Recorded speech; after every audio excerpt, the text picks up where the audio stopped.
What is your biggest excuse? Now, I want you to hold it. Take that one excuse, multiply it by 10 or maybe 100, and think for a second. That is somebody else's excuse, much bigger than yours, and yet they are still showing up, living life, and just going. You know how those videos you watch somebody with one limb and you're looking at them and they're thinking they're achieving the impossible? That is what I mean. You see, a lot of us have a lot of things, excuses that are holding us back. I don't know what it is, and this indeed is not to downplay it. For me, there's something that I have struggled with as a child. I had a sensitive case of asthma. My asthma as a child was so bad.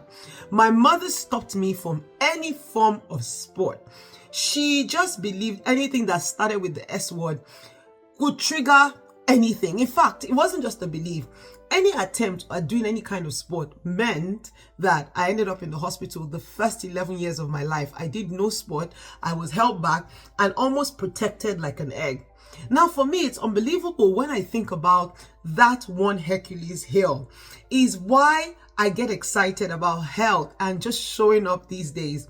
I remember when I was in my 20s, I taught myself and I had to take swimming lessons because I thought this one thing cannot be my excuse.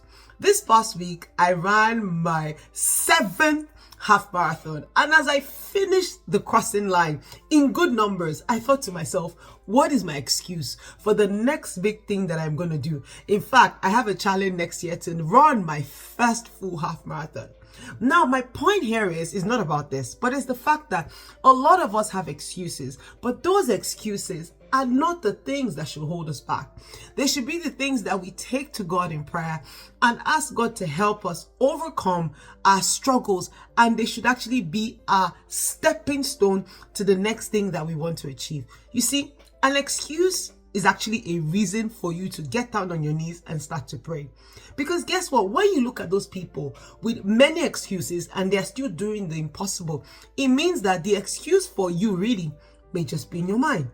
If you haven't prayed about it, then guess what? It's not an excuse. So what am I saying this week? In spite of your excuses, in spite of the things that are holding us back, take it as your excuse to go to God in prayer, because you can indeed achieve the impossible.